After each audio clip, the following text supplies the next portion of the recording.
రాహుల్ గాంధీ మాట్లాడుతూ మన విదేశాంగ విధానాన్ని అమెరికాకి తాకట్టు పెట్టేశారు. హార్మోజ్ జలసంధి నుంచి చమురు రావాలి, మిగతా వస్తువులు రావాలి, ఇటు నుంచి అటు పోవాలి. కానీ అలా జరగడం లేదు. ఎందుకు జరగడం లేదా అని నేను ఆలోచించాను. అక్కడ విదేశాంగ విధానాన్ని తాకట్టు పెట్టినట్లుగా తెలిసింది. ఎందుకు అంటే వెనక్కి ఈ ఎప్స్టీన్ ఫైల్స్ ఉన్నాయి. ఈ ఎప్స్టీన్ ఫైల్స్ వల్ల ఈ విధానమైనటువంటి ఆర్థిక విధానాన్ని, మన యొక్క విదేశాంగ విధానాన్ని తాకట్టు పెట్టేశారు. అందుకే అమెరికా చెప్పినట్లుగా మనం చమురు కొనాలి, అమెరికా చెప్పినట్లుగానే మిగతా ఆర్థిక విధానాన్ని నడపాలి. కాబట్టి ఎప్స్టీన్ ఫైల్స్లో నరేంద్ర మోదీ పేరు ఉండడమే ఇదంతా జరుగుతుందంటూ రాహుల్ గాంధీ ఏమొచ్చేసి మాట్లాడుతున్నాడు మీడియా ముందు, పార్లమెంట్లో, అన్ని విషయాల దగ్గర కూడా. కొంచెమైనా అంటే ఒక పెద్ద మనిషి అని కాదు కానీ కొంచెమైనా మనిషి అనేవాడికి సిగ్గు శరం ఉండాలి. కొంచెమైనా నరేంద్ర మోదీ పేరు నిజంగానే ఎప్స్టీన్ ఫైల్స్లో ఉంటే ఈరోజు ట్రంప్ ఈ యుద్ధం చేయడు, డైరెక్ట్గానే ఆ యుద్ధమే చేస్తాడు. ట్రంప్ తన పేరు ఉండడం వల్ల ఇంత పెద్ద యుద్ధానికి తెరదీపితే నువ్వేం వచ్చేసి ఒక్క మాట మాట్లాడవు. అమెరికా వెళ్ళి భారతదేశం గురించి వ్యతిరేకంగా మాట్లాడతావు. ఈరోజు మన విదేశాంగ విధానం ఎంత స్పష్టమైనటువంటి, ఎంత దృఢమైనటువంటి విధానంగా ఉందో నీకు ఆ మాత్రం తెలియకపోతే మరి నువ్వు ఎలా ప్రతిపక్ష నాయకుడు అయ్యావో తెలియదు. కానీ ఒకవైపు ఐక్యరాజ్య సమితిలో మనం స్పష్టంగా ఇరాన్కి వ్యతిరేకంగా ఓటు వేస్తే, మరొక వైపు హార్మోజ్ జలసంధి నుంచి అదే ఇరాన్ నుంచి మనం అనుమతులు కూడా పొందాం.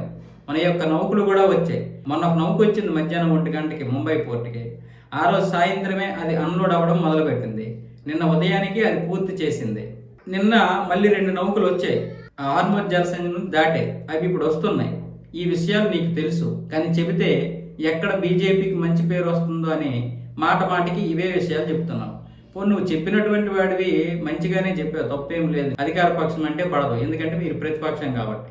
మరి నిజాలు కూడా 1-2 చెప్పాలి కదా. ఒక 100 అబద్ధాలు చెప్పేటప్పుడు ఒక 2 నిజాలైన దేశం గురించి చెప్పు, బీజేపీ గురించి కాదు. దేశం గురించి నిజాలు చెప్తే అది బీజేపీ ఖాతాలో పడిపోద్దనే ఉద్దేశంతో చెప్పరు మీరు. అదేంటో ఇంతకుముందు కాంగ్రెస్ అధికారంలో ఉన్నప్పుడు ఏదైనా దేశం విషయంలో మాట్లాడాల్సి వస్తే అది దేశానికి సంబంధించిందిగా ఉండిపోయేది, అది కాంగ్రెస్కి సంబంధించిందిగా ఉండేది కాదు. కానీ ఈరోజు ఏదైనా సరే దేశానికి సంబంధించి మాట్లాడాల్సి వస్తే అది బీజేపీకి సంబంధించిందిగా అయిపోతుంది. అంటే ఇక్కడ విషయం ఏంటి? బీజేపీ రాజకీయాలు చేస్తుందని కాదు, బీజేపీ దేశం కోసం రాజకీయాలు చేస్తుందని. నువ్వు ఒక వందే భారత్ గురించి మాట్లాడుతున్నప్పుడు, బీజేపీ గురించి మాట్లాడినట్లు అయినప్పుడు, వందే మాతరం గురించి మాట్లాడినా కూడా అది బీజేపీ తరఫున మాట్లాడినట్టు అయిపోతుందంటే బీజేపీ ఏ స్థాయిలో ఉందో అర్థం చేసుకోవాలి మనం. బీజేపీ దేశం కోసం, దేశ హితం కోసం ఏం చేస్తుందో అర్థం చేసుకోవాలి. ఇక్కడే వందే భారత్కి, వందే మాతరంకి ఎంత తేడా ఉంది.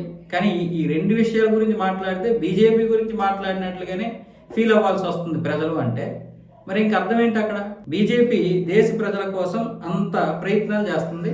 బహుశా అది దేశం కోసం మాత్రమే పుట్టినటువంటి పార్టీగా మారిపోయింది.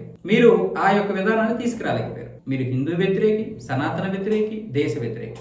కానీ ఈ దేశంలో రాజకీయాలు చేస్తారు, ఈ దేశంలోనే అధికారాన్ని చేపడతారు. 60 సంవత్సరాలు పరిపాలిస్తారు. 60 సంవత్సరాలు పరిపాలించారు. మేమే స్వాతంత్రం తెచ్చామన్నారు, అన్నీ చెప్పారు. ఇప్పుడేమొచ్చేసి ప్రజలు మిమ్మల్ని పక్కన పెట్టేసరికి మీరు భరించలేకపోతున్నారు.